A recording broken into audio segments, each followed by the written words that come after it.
Hi, hello po. Isang masigla at mapagpalang araw pong muli sa inyong lahat. Kamusta na kayo? Sana ho ay nasa mabuti kayong kalagayan saan man ho kayo naroroon. Nagbabalik pong muli ang aking YouTube channel ho na Eric's Vlog. Maraming salamat ho sa patuloy na nanonood ng aking mga video. And maraming salamat din ho sa patuloy na nagsusubscribe dito ho sa aking YouTube channel na Eric's Vlog. At ngayong araw ho na ito ay pag-usapan ho natin ito ho, mainit na usapan ho sa lahat ho ng dako ho sa Pilipinas at maging sa abroad ho.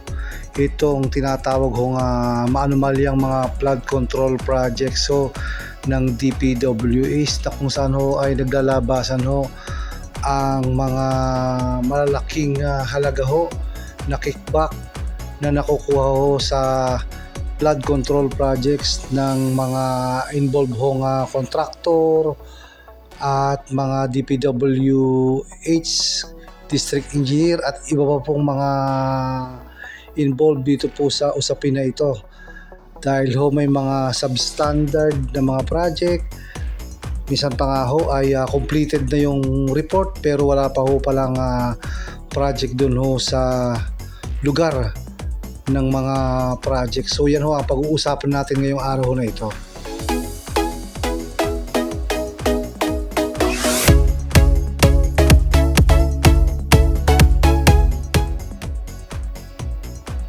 So yun na nga ho, naglabasan ho ang lahat ng maanumalyang mga kontrata ho dito sa flood control project ng gobyerno sa taong 2025.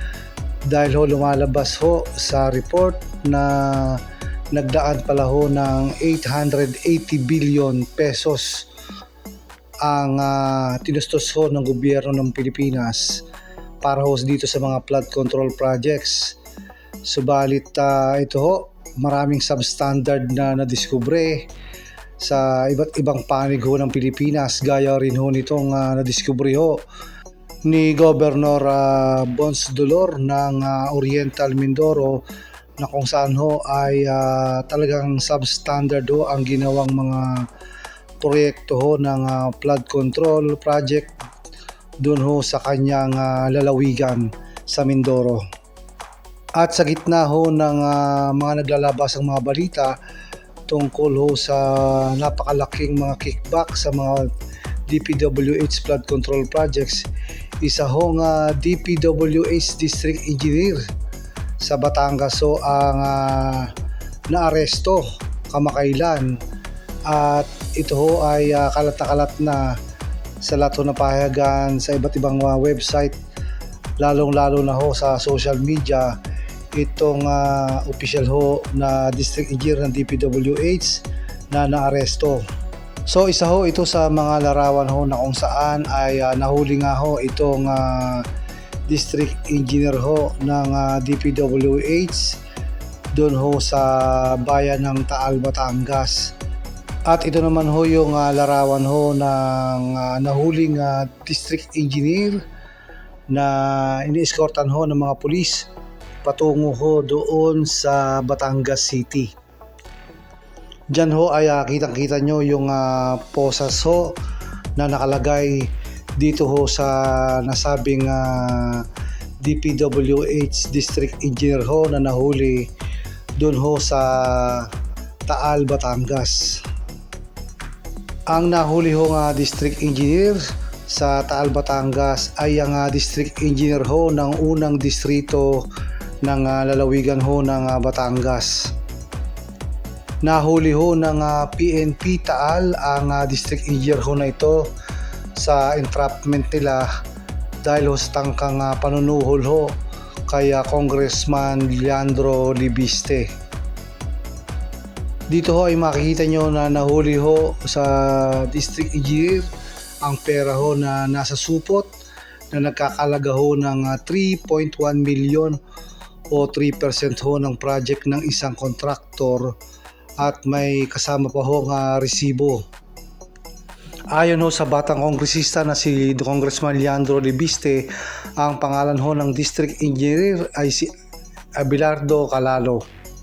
Ayon din ho sa kongresista na si Congressman Libiste, meron pa nga daw ho isang kontraktor ang willing hong magbigay ng 15 milyong piso.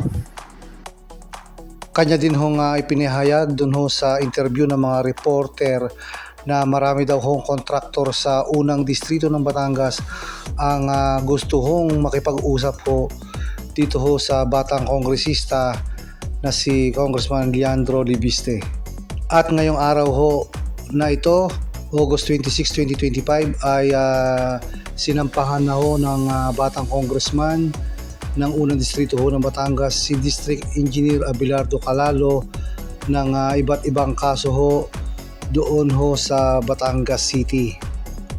Ayon ho sa kongresista, ang kaso ho na isinampa niya doon ho sa District Engineer na nahuli doon ho sa Batangas ay ang kaso ho ng direct bribery, ang corruption of public official na under ho ng anti-graft practices at ang code of conduct and ethical standard. Ayon din ho sa batang kongresista na si Congressman Leandro Libiste, sa kanya hong panayam sa District Engineer ay kanya hong napag-alaman na wala daw ho talagang bidding na nangyayari sa pag-award ho ng project, lalong-lalo na ho sa mga nakalipas na taon sa unang distrito ho ng Batangas. At ayon din ho sa kanya, sa panayam ho ng mga reporter ngayong araw ho na ito, ay sinabi ho ni Congressman Leandro Libiste na pinipili lang daw ho ng congressman ang kontraktor ho na gagawa sa project ho ng DPWH na nangyayari ho sa unang distrito ng Batangas. Ayon pa rin ho sa pahayag ng kongresista ho, ay tuwing kada 3 taon ho ay merong 1 bilyong DPWH kickbacks ang nakalaan ho para sa congressman sa unang distrito ho ng Batangas.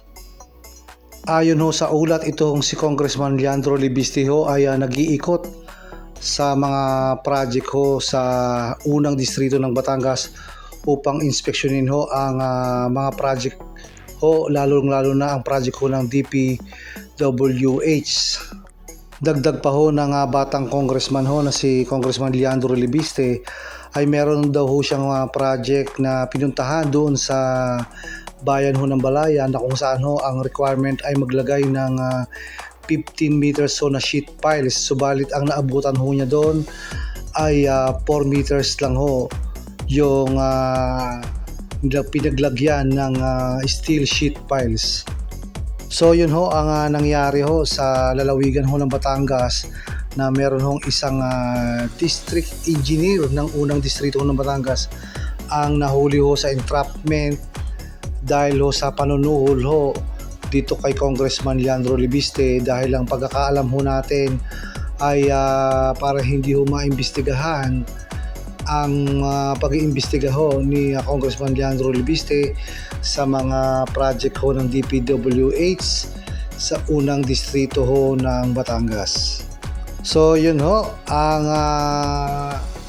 vlog ko ho sa araw na ito. Isang pagpalang araw po muli sa inyo, and salamat po sa panonood.